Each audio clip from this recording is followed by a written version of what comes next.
Исламската верска заедница во Република Македонија се солидаризира со Саудиска Арабија, која била жртва на мразачи и сплеткари.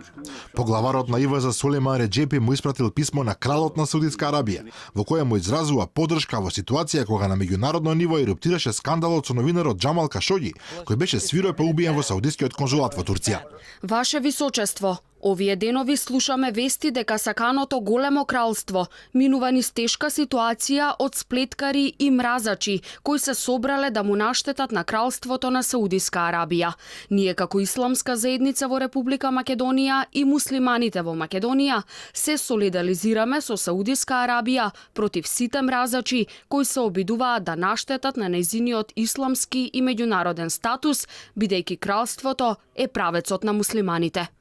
Реисот Реджепи потенцира дека Саудиска Арабија од секогаш го следела умерениот пат во исламот и му упатува честитки на кралот Салман поради како што вели, доприносот на кралството на Саудиска Арабија предводено од неговото височество за исламот и муслиманите во земјите во светот, особено на континуираната поддршка на нашата земја и нашиот народ. Саудиска Арабија неочекувано се најде во тешка ситуација откако беше обелоденето дека саудискиот новинар Кашоги, инаку дописник на Вашингтон Пост и критичар на ригидните политики на кралството, бил ликвидиран во конзулатот во Истанбул.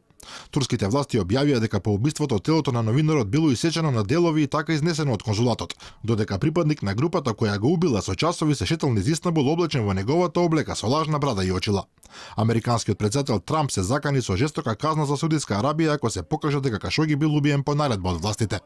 Официјален Ријад подолго време молчеше за конечно да објави дека Кашоги навистина бил убиен, но дека тоа се случило при караница и тепачка со група луѓе која случајно била внатре во дипломатското претставништво.